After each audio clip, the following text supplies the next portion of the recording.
The first light of morning crept over the Elbe like a cautious witness, pale and uncertain, touching the rooftops of Dresden with a glow that looked almost gentle. From a distance, the city appeared calm, preserved in time, its baroque spires and bridges resting quietly against the sky. But beneath that beauty, something old was stirring. Something that had been buried not just under stone and soil, but under guilt, memory, and fire.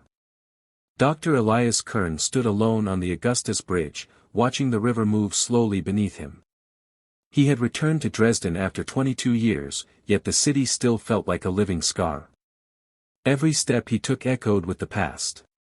He had been a child when his grandmother told him stories of the night Dresden burned, of a sky that turned white, of a sun that fell from above and erased entire streets in minutes.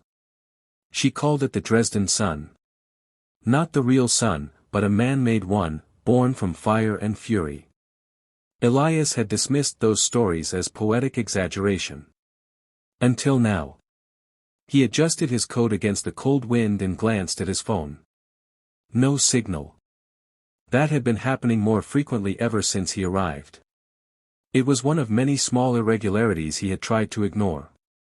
As a physicist specializing in solar energy and plasma reactions, he had been invited to Dresden under vague but urgent circumstances. The message he received weeks earlier had been brief: "We have found something beneath the city.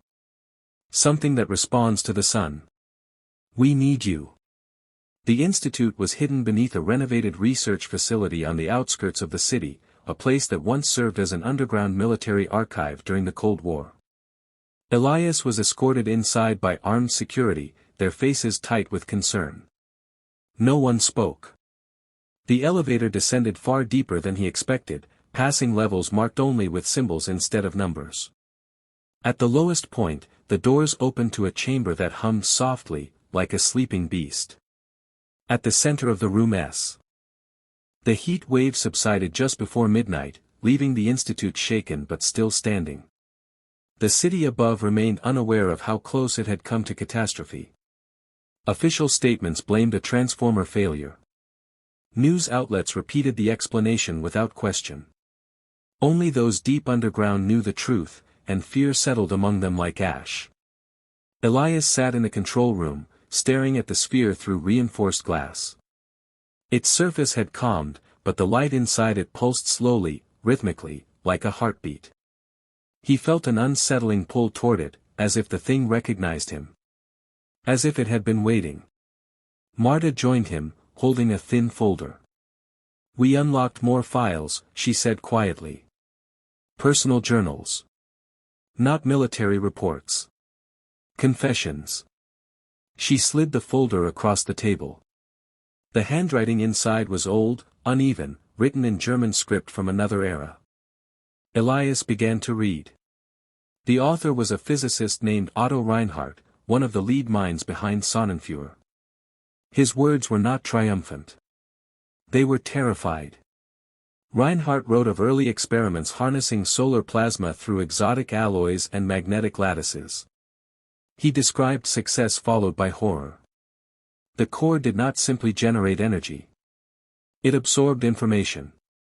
Radiation patterns imprinted memories, emotions, and trauma from those nearby.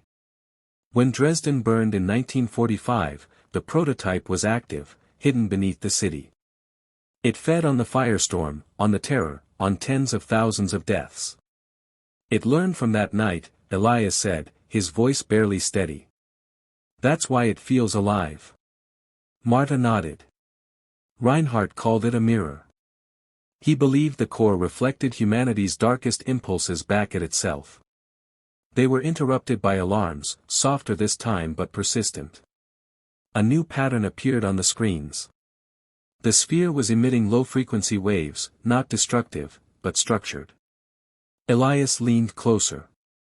"It's broadcasting," he said. "Not randomly. This is communication." To whom? Mar.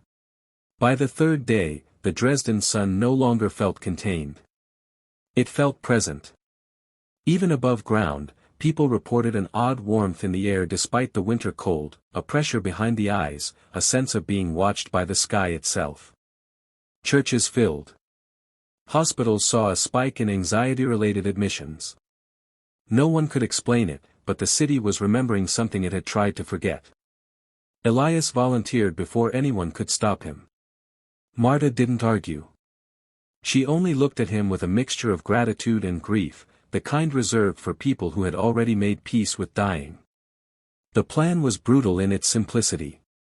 Elias would enter the chamber during the brief window when the real sun reached its zenith. He would manually reverse the harmonic field, forcing the core to collapse inward and extinguish itself. If it worked, the Dresden sun would vanish forever. If it failed, there would be nothing left to contain it. As preparations were made, Victor Hale watched from behind reinforced glass. "You're destroying the greatest discovery in human history," he said quietly. Elias didn't turn around. Some discoveries should stay buried. The suit they gave him was experimental, layered with thermal shielding and neural dampeners. It wouldn't save him. It would only give him enough time. As the chamber doors sealed behind him, the hum intensified, vibrating through his bones. The sphere hovered before him, brighter now, its light almost white. With each step forward, memories pressed against his mind. Not images, but emotions. Terror. Loss. Rage. An overwhelming grief that belonged to an entire city. He understood now. The core wasn't evil. It was a witness that had never been allowed to forget. "I see you," Elias said, his voice trembling. "I remember too." The light softened, pulling toward him like a tide. He reached the control node, a skeletal framework of alien geometry grown around the sphere over decades. As he began the calibration, pain tore through his head. Months passed, and spring returned to Dresden with a gentleness that felt earned.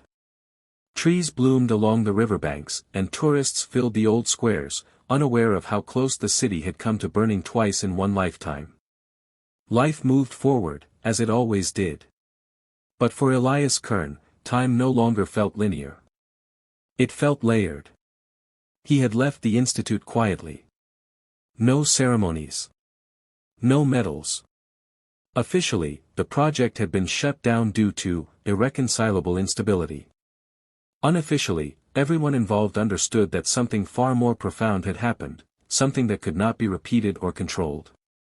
Elias lived in a small apartment near the Neustadt, spending his days writing and his nights walking the city. He visited places that no longer existed, guided by memories that were not his own. A street corner where a family once stood.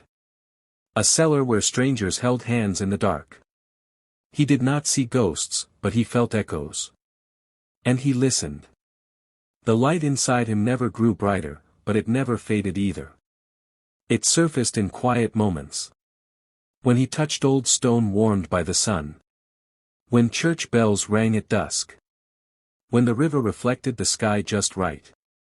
It was not painful. It was responsibility.